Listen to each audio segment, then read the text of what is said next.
안녕하세요. 나합격 종자기능사의 꽃쌤입니다. 파트 3 작물 챕터 1의 작물의 개념 및 혼합에 대해서 알아보도록 할게요. 작물의 뜻입니다.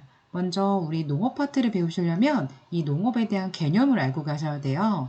농업이란 땅을 이용하여 인간 생활에 필요한 식물을 가꾸거나 유용한 동물을 기르거나 하는 산업이에요.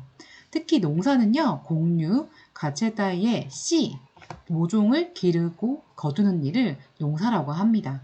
그래서 농업 파트 중에서 식물 쪽을 얘기하면 농사라고 많이 표현이 돼요. 동물은 사육한다 라는 표현을 씁니다. 사육한다. 그리고 우리가 농업부산에서 식물을 기를 때 인간이 목적으로 재배하는 식물을 작물이라고 합니다. 이 작물은 이용할 목적이 있으면서 경제성이 높은 식물들이에요. 일종의 기형식물인데요. 왜 기형식물이라고 부르냐면 일반적인 식물 중에서 우리가 인간이 유용한 부위만을 발달시킨 결과물이기 때문입니다. 그리고 이 작물을 키우는 과정이 바로 재배인데요. 사람이 일정한 목적으로 작물을 심고 가꾸고 수확을 올리는 행위가 재배 활동이라고 합니다. 자, 두 번째, 작물의 기원과 분화 발달에 대한 순서예요. 재배 방법이 점차 변화되고 있죠. 자연 토지를 이용했다가 화전, 불에 태워가지고 그 영양분을 순환하는 과정을 겪다가 휴한, 그 지역을 휴식기를 가졌다가 중경, 땅을 파는 거죠. 땅 파는 농업을 했다가 최근에는 이제 집약적인 농업을 하죠. 또한 스마트팜을 이용해서 스마트팜, 단위 면적당 수확량을 높일 수 있고 기후 환경에 최첨단 환경에 이용할 수 있는 그런 방안들도 점차 연구되고 있습니다. 바빌로프라는 학자가 있어요. 이 학자는 각 작물의 기원과 작물의 유전자 중심설에 대해서 얘기를 했어요. 총 8가지 지역에 맞춰서 이렇게 작물을 예시를 뒀는데요. 1번, 중국에 대한 문제도 굉장히 많이 나옵니다. 중국, 한국, 그래서 인삼 참 많이 나오고요. 인도 같은 경우에는 벼, 중앙아시아에서는 당근, 코카서스 지역에서는 사과, 지중해 지역에서는 완두, 아프리카 지역에서는 수박, 멕시코 지역에서는 고구마, 남아메리카에서는 감자, 담배 이런 식으로 예시 작물들이 많이 나옵니다. 물론 여기 나오는 작물 다 외워주셔야겠지만 제가 체크해드린 거 위주로 한 땀 한 땀 차근차근 쌓아져 나가보세요. 그 다음 주요 작물의 기원지입니다. 앞에서는 기원지별로 이제 말씀드렸고 이번에는 작물별 예시를 말씀드립니다. 그래서 이것도 같이 세트로 보고 가셔야 됩니다. 자, 두 번째 학자별 농경 발상 기원지입니다. 알렌, 캔돌레, 피크, 바빌루프, 데트웰러라는 학자들이 각각의 농경의 발상지에 대한 이렇게 주장 학문들을 얘기했어요. 알렌이라는 학자는 식료를 곡물로 바치는 풍습을 이야기하면서 야생식물의 열매가 자연히 싹이 터서 자라는 것을 보고 재배 활동을 예상했습니다. 캔돌레는요, 재배식물의 기원이라는 것을 저술하였고 식물의 지리적 기원지를 고고학, 역사학, 언어학적으로 고찰하였습니다. 또한 큰 강 유역에 따라서 중국, 인도, 메소포타미아, 이집트와 같이 그 강을 따라서 발달된 농업을 이야기했고요. 왜 강을 따라서 발달이 됐냐면 작물이 재배하려면 물이 있어야 되기 때문이에요. 피크라는 학자는 자연식물의 열매가 집 근처에서 싹이 터서 자라는 것을 보고 재배 활동을 예상한 것입니다. 가장 많이 나오는 바빌로프입니다. 별표 3개. 유전자 중심설이라는 걸 주장했어요. 1차 중심설과 2차 중심지가 있는데요. 1차 중심지에는 우성형질이, 2차 중심지에는 열성형질이 많다고 주장했습니다. 그래서 1차 중심지에는 작물의 유전적 다양성은 그 작물이 기원하는 곳에서 가장 높다라고 얘기했고요. 2차 중심지에서는 중심지에서 멀리 떨어진 지역에서도 환경적, 지리적 요건 등에 의해서 변이가 또다시 지속될 수 있다고 주장하였습니다. 또한 여기 보시면 린네라는 학자가 있습니다. 스웨덴 학자인데요.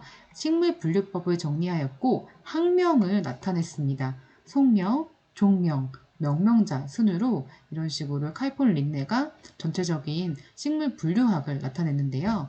벼의 학명을 예시를 보시면 속명이 있고 그 다음에 종명이 있어요. 그래서 오리자, 사티바 이런 식으로 읽게 됩니다. 이 학명 같은 경우에는요, 학술적 명칭으로 전 세계가 공통으로 사용됩니다. 농경의 발생지 세 곳 보고 갈게요. 큰 강 유역이 있고 산간부가 있고요. 해안지대가 있습니다. 그래서 각각의 그런 요소들을 알고 가시고 전체적인 주장 학자들이 강조한 부분들 기억해 주세요. 다섯 번째, 작물의 수량입니다. 우리가 수량성을 높이기 위해서 많은 노력을 하는데요. 특히 유, 재, 환, 유전성, 재배기술, 환경 조건을 세 가지를 높여서 전체 삼각형의 크기가 커지도록 만드는 과정들이 작물의 수량을 늘리는 것입니다. 유전성은요, 우량한 유전 성질이어야 되고 품종을 선택하는 것이 굉장히 중요합니다. 재배기술은 이 농업을 하시는 그런 분들의 효율적인 재배 기술이 필요하고요. 환경 조건은 작물이 자라나기에 최적의 환경 조건을 만들어 주셔야 돼요. 그래서 이 세 가지가 균형 있게 발달하는 것이 되게 중요하고요. 이 삼각형의 면적이 바로 수량을 표시합니다.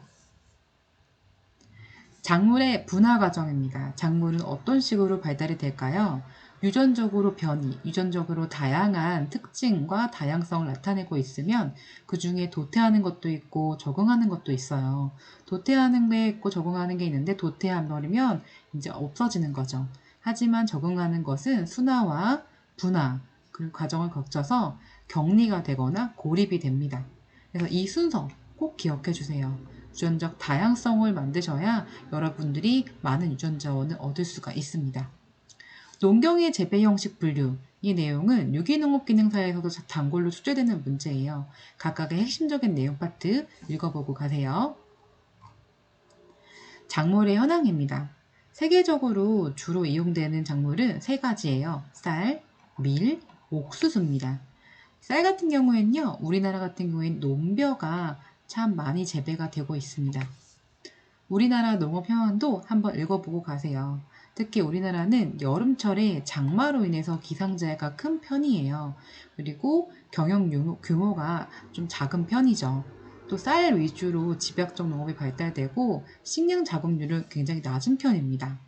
뒤쪽으로 한번 가보실까요? 자, 우리나라 식량 자급률은 23%예요. 사료용을 제외하면 사료용 제외는 45.2%로 굉장히 낮은 수준입니다. 자, 경지 이용 면적을 보시면 식량 작물이 굉장히 많이 이용이 돼요. 특히나 논벼, 단골 시험 문제입니다. 논벼가 가장 많이 재배되고 있고 밭벼는요. 밭벼는 생각보다 많이 재배되고 있지 않습니다. 여기 보시면 5대 과일이 있는데 이건 사과, 배, 복숭아, 포도, 감귤, 단감입니다. 각각의 내용들을 꼭 확인해 주고 가세요. 네, 작물의 개념에서는요, 주로 나오는 문제들이 이 기형식물에 대한 이야기와 그리고 바빌로프의 기원작물의 유전자 중심설에 이 작물 예시들이 좀 많이 나와요. 그리고 또 작물의 기원지, 특히 벼는 벼 문제 좀 많이 나오는 것 같아요. 고구마 문제도 좀 나왔고요. 그리고 농경의 발상지 기원지에서는 바빌로프 얘기가 참 많이 나옵니다. 작물의 수량도 종종 출제가 되고요. 작물의 분화 과정 순서 참 많이 나오고 있습니다. 자, 그리고 우리나라 세계적으로 농업 형태인 쌀 문제가 참 많이 나와요. 논벼, 그리고 경지 이용 면적에 대한 얘기도 나옵니다. 식량 자급률, 사료용 포함은 23%라는 얘기도 나오고요. 네, 내용을 한 번 더 꼼꼼히 봐주세요. 오늘도 화이팅입니다.